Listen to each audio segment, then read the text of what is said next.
قال اللہ تعالی فی القرآن المجید والفرقان الحمید۔ آج 21 جون سن 2024 سے 14 ذوالحجۃ الحرام 1445 ہجری۔ آج کی گفتگو جس کی بحیثیت قوم بحیثیت انسان ہم سبھی کو حاجت ہے، جسے ہم یوں سمجھیں کہ اللہ تعالیٰ نے چھوٹی بڑی کئی طرح کی مخلوق پیدا فرمائی ہے، اور کسی نہ کسی طرح اللہ تعالیٰ کی بنائی ہوئی مخلوق قابل انتفاع یعنی نفع مند ہے اگر اس سے فائدہ اٹھایا جائے۔ کسی نے خوب کہا ہے کہ اللہ تعالیٰ کی بظاہر دکھنے والی چھوٹی مخلوق بھی چھوٹی نہیں، اور پھر کہتے ہیں کہ کوئی بھی چھوٹی چیز تب نظر آتی ہے، کوئی بھی چیز چھوٹی تب نظر آتی ہے جب اسے دور سے یا غرور سے دیکھا جائے، ورنہ اللہ تعالیٰ کی ہر چیز بڑی ہے۔ اور اس کی مخلوقات میں سے ایک انسان اشرف المخلوقات ہے، اس کی تو شان ہی الگ ہے۔ انسانی تعلق کی شان کا بیان رسول اکرم صلی اللہ علیہ وآلہ وسلم نے فرمایا، یعنی اس حدیث سے اگر ہم انسانی تعلق کا اندازہ لگائیں کہ اس کا کتنا احترام ہے، تو پھر خود انسان کا کتنا احترام ہوگا۔ رسول اللہ صلی اللہ علیہ وسلم نے صحابہ سے ارشاد فرمایا، اکرموا عمتکم النخلۃ فانها خلقت من فضلۃ طینۃ ابیکم آدم۔ صحابہ سے فرمایا کہ اے میرے صحابہ، اپنی پھپھی کھجور کی تعظیم کیا کرو، کیونکہ یہ تمہارے باپ آدم کی بچی ہوئی مٹی سے پیدا کی گئی ہے، تو اس اعتبار سے کھجور تمہاری پھپھی ہے، اس کا ادب کیا کرو، اس کا احترام کیا کرو۔ ایک بار صحابہ کرام علیہ رضوان سے رسول اللہ صلی اللہ علیہ وسلم نے سوال کیا کہ کوئی ایسا درخت بتاؤ جو مسلمان کی طرح ہے۔ صحابہ کرام سوچنے لگے، آپ صلی اللہ علیہ وسلم نے ارشاد فرمایا کہ وہ درخت کھجور کا درخت ہے کہ جس کے پتے خزاں میں نہیں گرتے بلکہ وہ چھاؤں دیتا ہے، اور مومن کی طرح جس طرح مومن ہر حال میں نفع مند ہے، فائدہ مند ہے، اسی طرح کھجور بھی ہر حال میں اپنے ساتھ لوگوں کو تعلق کو نفع دیتا رہتا ہے۔ اسلام نے تکریم انسانیت اور احترام انسانیت کا جو درس دیا ہے وہ کسی مذہب میں نہیں دیا گیا۔ یہی آج کی گفتگو کا موضوع ہے کہ احترام انسان، احترام آدمیت ہمیں ملحوظ رکھنا چاہیے، بنا کسی فرق کیے۔ عقائد و نظریات اپنی جگہ، رنگ و نسل اپنی جگہ، جان مال، ان تمام چیزوں کا احترام انسان کے اعتبار سے قرآن نے بیان کیا ہے۔ حتیٰ کہ اگر قصاص کا بھی حکم دیا ہے، یعنی جان کے بدلے جان لینے کا بھی حکم دیا ہے، تو وہ بھی حفاظت انسانی کے لیے ہے کہ انسانی نسل باقی رہے۔ اگر ہم ہندو مذہب پر غور کرتے ہیں تو دیکھیے اس میں برہمن جو کہ پنڈت پجاری کہلاتے ہیں، یہ ایک الگ طبقہ شمار کیا جاتا ہے۔ پھر کھشتری جو سپاہیوں اور جنگجوؤں کا طبقہ کہلاتا ہے۔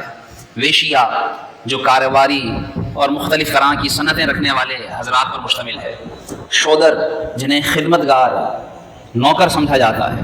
اور ان سب سے ہٹ کر اچھوت طبقہ کہ جسے ہندو مذہب کے اندر اتنی بھی حیثیت نہیں دی جاتی کہ وہ اپنے ہی مذہب کی کتاب کو بھی پڑھ یا سن سکیں، انہیں بالکل الگ مخلوق شمار کیا جاتا ہے، ان کے ساتھ بات کرنا اپنی تذلیل سمجھا جاتا ہے۔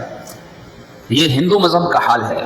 لیکن اگر اس کے برعکس اسلام میں دیکھا جائے تو اسلام میں مومن تو کئی درجے افضل ہے، مسلمان کی بات الگ ہے، عام انسان حتیٰ کہ اسلام کے مخالف یعنی کافر بھی ہو تو اس کا بھی ایک الگ اعتبار سے دین اسلام نے احترام بیان کیا ہے۔ اس اعتبار سے ہم غور کریں کہ اسلام میں انسان کی کتنی تعظیم و توقیر بیان کی گئی ہے، کتنا احترام بیان کیا گیا ہے۔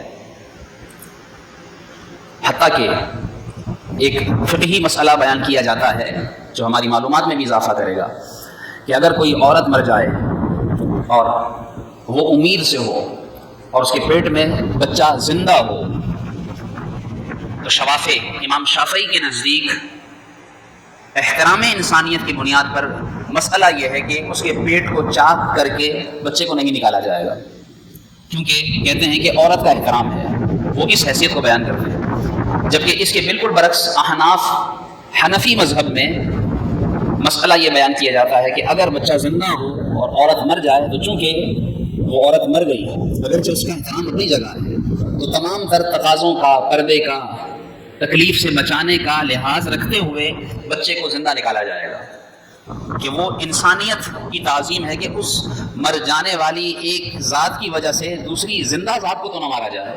یہ بھی احترام انسانیت کے اعتبار سے مسئلہ بیان کیا جاتا ہے۔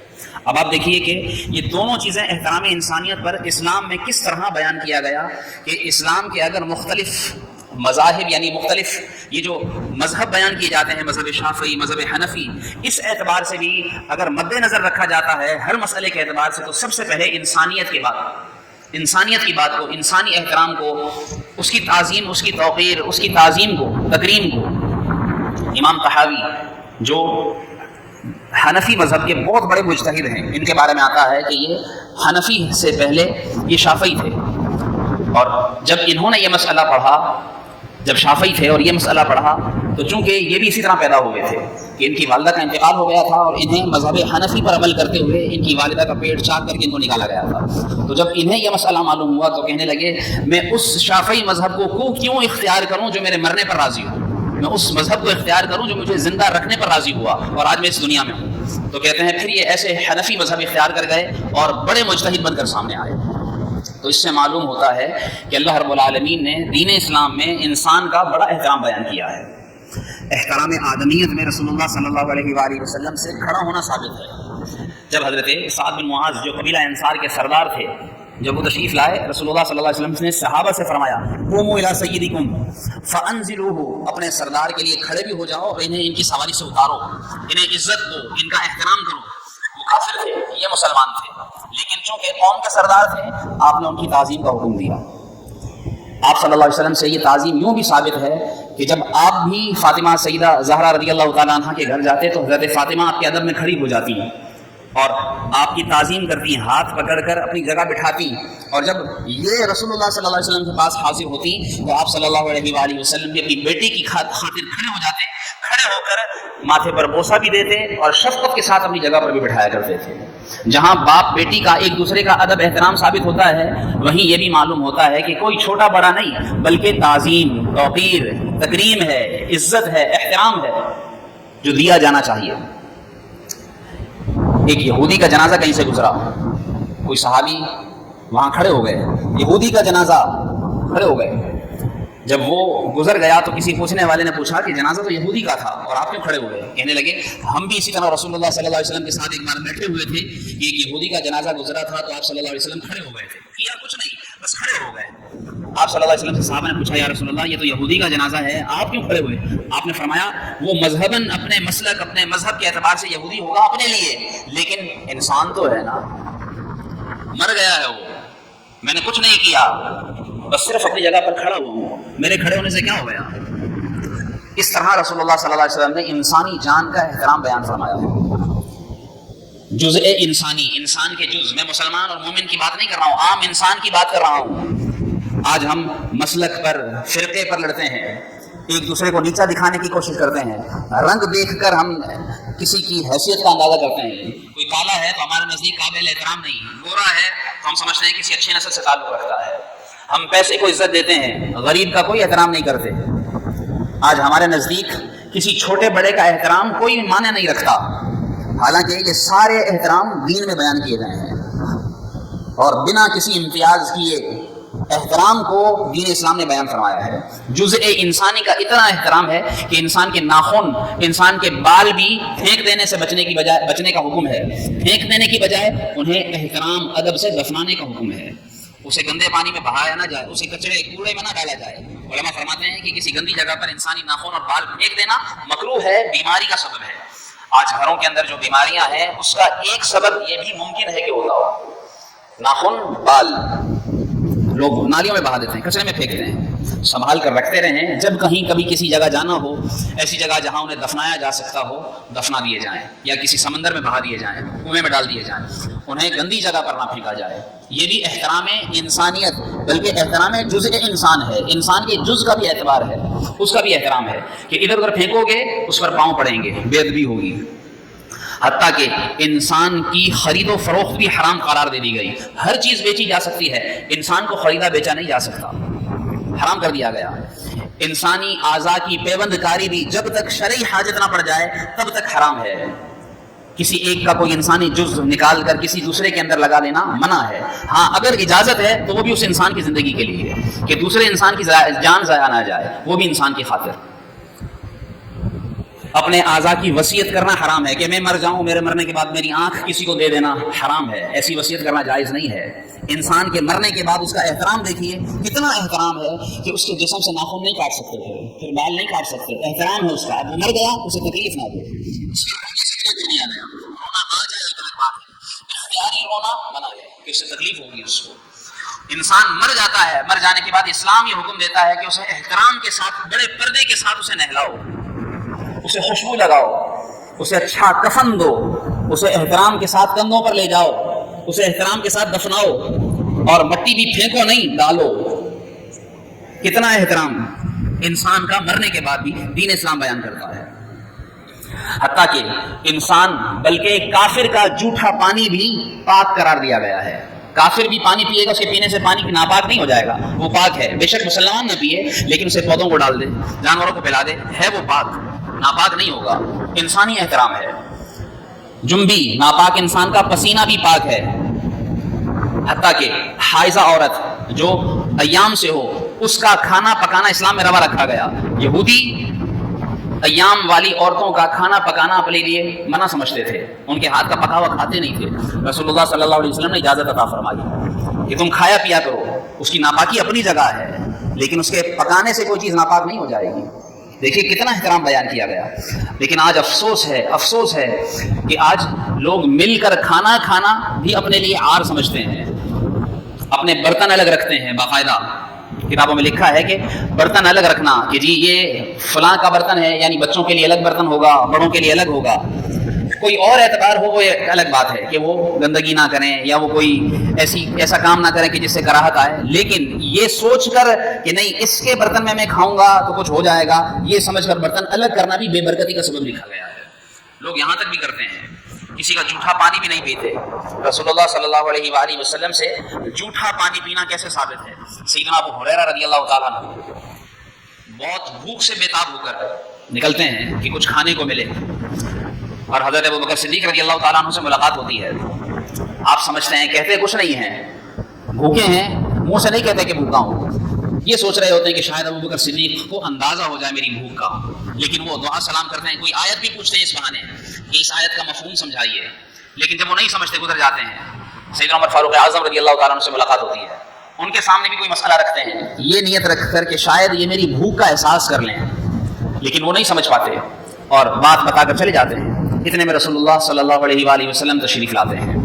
آپ صلی اللہ علیہ وآلہ وسلم کا چہرہ افزا، نور فضا جب آپ دیکھتے ہیں، حضرت ابو ہریرہ رضی اللہ تعالیٰ عنہ جسے ڈاکٹر اقبال شاعر مشرق نے یوں کہا، اے فروغت صبح آثار و ظہور چشم تو بینندہ ما فی الصدور، اے وہ چہرے جس کی روشنی سے زمانوں کو روشنی عطا ہوتی ہے، اے وہ ذات کہ جو ایسی ہستی ہے کہ جو ایسی آنکھیں رکھتا ہے، جو سامنے ظاہر تو ظاہر، جو سینوں میں چھپا ہوا ہے تو اسے بھی دیکھ لیتا ہے.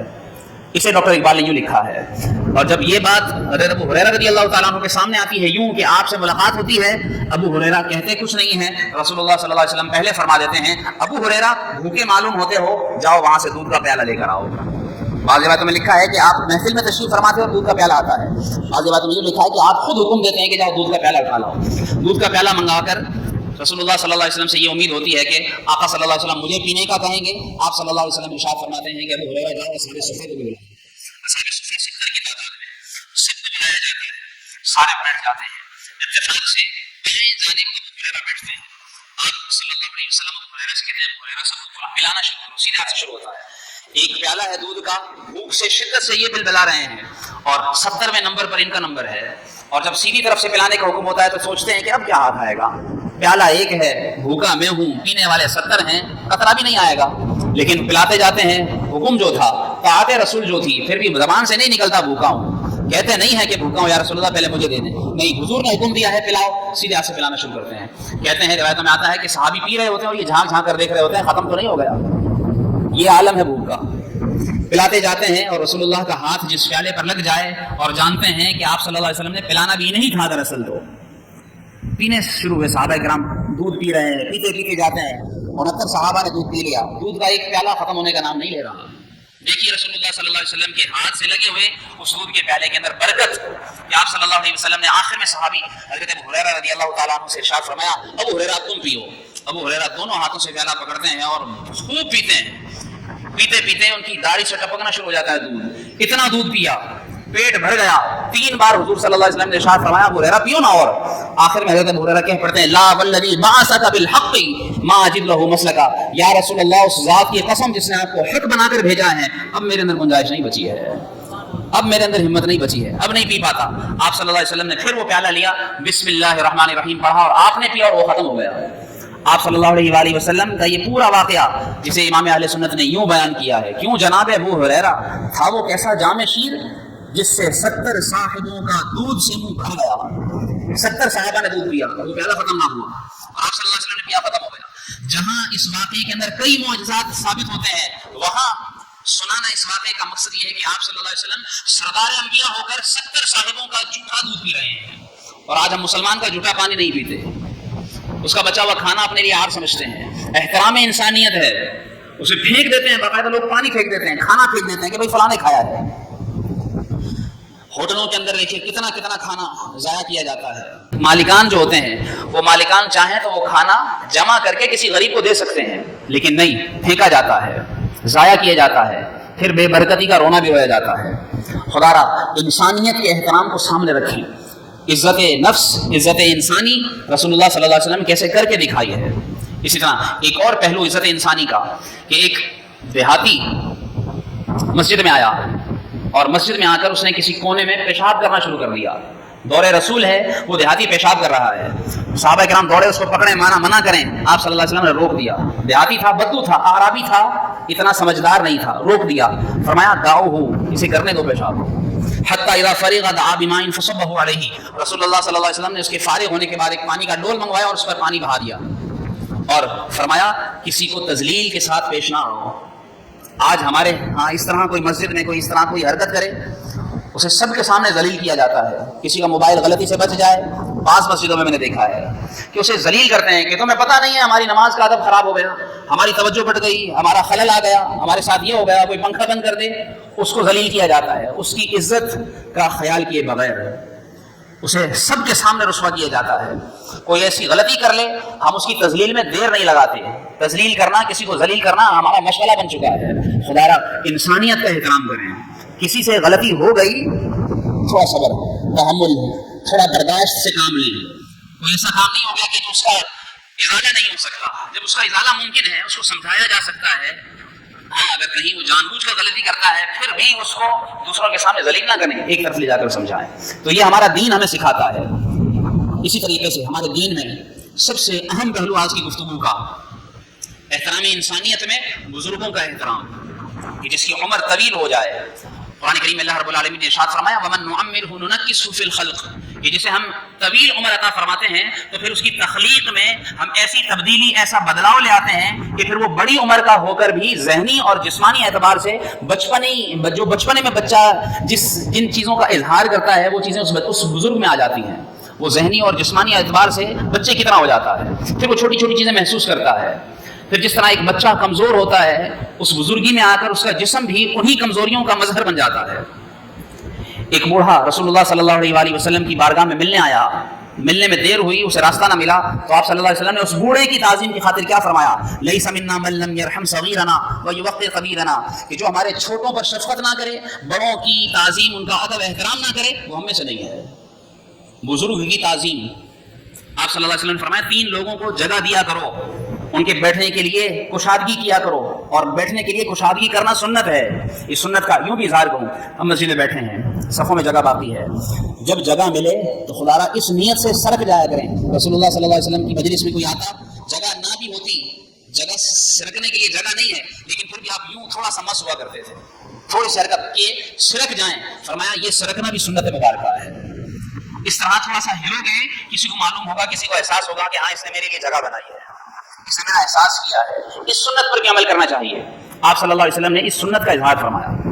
اور آپ صلی اللہ علیہ وسلم نے اس بوڑھے کے لیے جگہ دینے کا حکم دیا اور فرمایا 3 لوگوں کو جگہ دیا کرو، وَلِذِي عِلْمٍ لِعِلْمِهِ وَلِذِي سِنٍ لِسِنِّهِ وَلِذِي سُلْطَانٍ لِسُلْطَانِهِ، فرمایا بادشاہ کو اس کی بادشاہت کی وجہ سے، اور ایک علم والے کو اس کے علم کی وجہ سے، اور ایک عمر والے کو اس کی عمر کی وجہ سے اس کے لیے کشادگی کیا کرو، اس کو بیٹھنے کی جگہ دیا کرو۔ فرمایا وَقْتِرِ الْكَبِيرَ وَارْحَمِ الصَّغِيرَ تُرَافِقُنِي مَعَ الْجَنَّةِ مَعِيَ الْجَنَّةِ۔ آپ صلی اللہ علیہ وسلم نے حضرت انس رضی اللہ تعالیٰ عنہ سے ارشاد فرمایا کہ تم بڑوں کی تعظیم کرو گے اور چھوٹوں پر رحم کرو گے، جنت میں میرے ساتھ رہو گے۔ سبحان اللہ، کیسی فضیلت ہے۔ حضرت ذنون مصری رحمۃ اللہ تعالیٰ علیہ فرماتے ہیں ثلاثۃ من اعلام الوقار، 3 چیزیں نشانیاں ہیں کسی کی اپنی عزت سے، تعظیم الکبیری والترحم علی الصغیر والتحلم علی الوضیع، فرمایا کہ چھوٹے پر رحم کرنا اور کسی گھٹیا ذلیل آدمی کی گری ہوئی باتوں پر صبر کرنا اور کسی بڑے کی تعظیم کرنا، یہ ظاہر کرتا ہے کہ تم کسی اچھی نسل سے تعلق رکھتے ہو۔ یہ یہاں تک بیان کیا گیا۔ آپ صلی اللہ علیہ وسلم نے ارشاد فرمایا ان من اجلالی توقیر المشائخ من امتی، فرمایا میری تعظیم سمجھتے ہو کہ تم نے میری تعظیم کرنی ہے تو تم میری امت کے بوڑھوں کی تعظیم کیا کرو، تم بڑی عمر کے لوگوں کی تعظیم کرو گے تم سمجھنا تم نے میری تعظیم کی ہے۔ بلکہ اس سے بڑھ کر ارشاد فرمایا ان من اجلال اللہ، کہ اللہ کی تعظیم بھی یہ ہے اکرام ذی الشیبۃ المسلم، کسی مسلمان بوڑھے کی تعظیم کرنا، اللہ کی تعظیم کرنا ہے۔ فرمایا ما اکرم شاب شیخا لسنہ الا قید اللہ له من یکرمہ عند سنہ، فرمایا جو کسی بوڑھے کی تعظیم کرتا ہے، اس کا احترام کرتا ہے، اللہ تبارک و تعالی جب وہ شخص بوڑھا ہوتا ہے تو کسی کو مقرر کر دیتا ہے کہ جیسے اس نے کسی بوڑھے کی تعظیم کی تھی، اب وہ اللہ کا مقرر کردہ بندہ بھی اس بوڑھے کی تعظیم کیا کرتا ہے، پھر اس کی تعظیم کی جاتی ہے۔ بوڑھے کی تعظیم، البرکۃ فی اکابرنا، ہمارے بزرگوں میں اللہ نے برکت رکھی ہے۔ رسول اللہ صلی اللہ علیہ وسلم نے ارشاد فرمایا مہلا عن اللہ مہلا، سن لو مہلت دی جاتی ہے تمہیں اللہ کی طرف سے مہلت، یوں یہ انداز مہلت ملتی ہے تمہیں، کیسے؟ لولا شیوخ رکع شباب خشع اطفال ردع وبہائم رتع لصب علیکم العذاب صبا۔ آپ صلی اللہ علیہ وسلم نے ارشاد فرمایا اگر دودھ پیتے بچے نہ ہوتے، اگر چرنے والے درندے پرندے نہ ہوتے، اگر خشوع خضوع کرنے والے نوجوان نہ ہوتے، اور پھر سب سے بڑھ کر فرمایا سب سے پہلے نمبر پر فرمایا اگر خشوع خضوع رکوع کرنے والے بوڑھے نہ ہوتے تو اللہ رب العالمین تم پر عذاب نازل فرما دیتا، تمہارے بوڑھوں کی وجہ سے عذاب دور کیا جاتا ہے۔ حضرت ابوبکر رضی اللہ تعالیٰ عنہ جب حضرت ابی قحافہ اپنے والد کو حضور کی بارگاہ میں ایمان کے لیے لے کر آئے تو آپ صلی اللہ علیہ وسلم نے کیا فرمایا؟ ابو بکر مجھے بتا دیا ہوتا تم نے اپنے والد جو بوڑھے ہیں انہیں کیوں تکلیف دی، میں خود آ جاتا اور آ کر انہیں کلمہ پڑھا تھا۔ سبحان اللہ۔ آپ صلی اللہ علیہ وسلم نے ارشاد فرمایا کہ جب عمر رسیدہ 40 سال کی عمر کو پہنچتا ہے تو 3 بلائیں اس سے دور ہو جاتی ہیں، جنون، کوڑھ اور برس سے وہ محفوظ۔ 50 سال کا ہوتا ہے تو اللہ اس کا حساب آسانی سے لیتا ہے، 60 سال کی عمر میں اللہ رب العالمین اسے اپنی بارگاہ میں جھکنا نصیب فرما دیتا ہے، 70 سال کی عمر والے سے آسمان والے محبت کرنا شروع کر دیتے ہیں، 80 سال کا جب بندہ ہو جاتا ہے تو اللہ رب العالمین اس کی نیکیاں باقی رکھتا ہے، گناہ معاف کر دیتا ہے، اور 90 سال کا جب ہو جاتا ہے تو اللہ رب العالمین اس کے اگلے پچھلے گناہ تو معاف فرماتا ہی ہے، ساتھ میں فرماتا ہے بندو گواہ ہو جاؤ آج یہ دنیا میں اللہ رب العالمین کی طرف سے قیدی ہے، یعنی یہ اس کی امانت ہے، جب یہ آخرت میں جائے گا تو یہ اپنے گھر والوں کی شفاعت بھی کرے گا۔ سبحان اللہ۔ اور آخر میں یہ بات آپ صلی اللہ علیہ وسلم نے ارشاد فرمائی کہ جب کوئی شخص بوڑھا ہو جاتا ہے، جب وہ کبر کو اپنے آخری عمر کو پہنچتا ہے اور بڑھاپے کی وجہ سے اس کے چہرے پر سفیدی آ جاتی ہے تو آپ صلی اللہ علیہ وسلم نے ارشاد فرمایا پھر اللہ رب العالمین بھی اسے رحمت کی نظر سے دیکھتا ہے اور اس پر رحمت کی نظر پڑتی ہے تو جو اس کے ساتھ گھر کے افراد ہوتے ہیں اللہ رب العالمین ان پر بھی رحمت نازل فرماتا ہے۔ تو اس لیے خدا را احترام، انسانیت کے اعتبار سے ہر رشتے کا احترام، والدین کا احترام، چھوٹے بچوں پر شفقت رحمت کرنا، اپنے بڑوں کی تعظیم کرنا، انسانیت کا احترام کرنا، آدمیت کا احترام کرنا، یہ سارا ہمیں دین اسلام سکھاتا ہے۔ آج کی گفتگو یہ ساری اس لیے بیان کی کہ ہمارے معاشرے میں احترام ختم ہوتا چلا جا رہا ہے، کسی کی تعظیم نہیں، کسی چھوٹے بڑے کا کوئی ادب نہیں، کوئی غلطی کر دے پھر وہ کیسا ہی شخص ہو، چاہے وہ علم والا ہو، چاہے عمر میں بڑا ہو، چاہے کسی رشتے کا لحاظ رکھے بغیر ہم اسے گالیاں دینا، مارنا بھی اپنے نزدیک کوئی چھوٹی بات نہیں سمجھتے، کوئی بڑی بات نہیں سمجھتے، جو ہوتا ہے ہم کرتے ہیں۔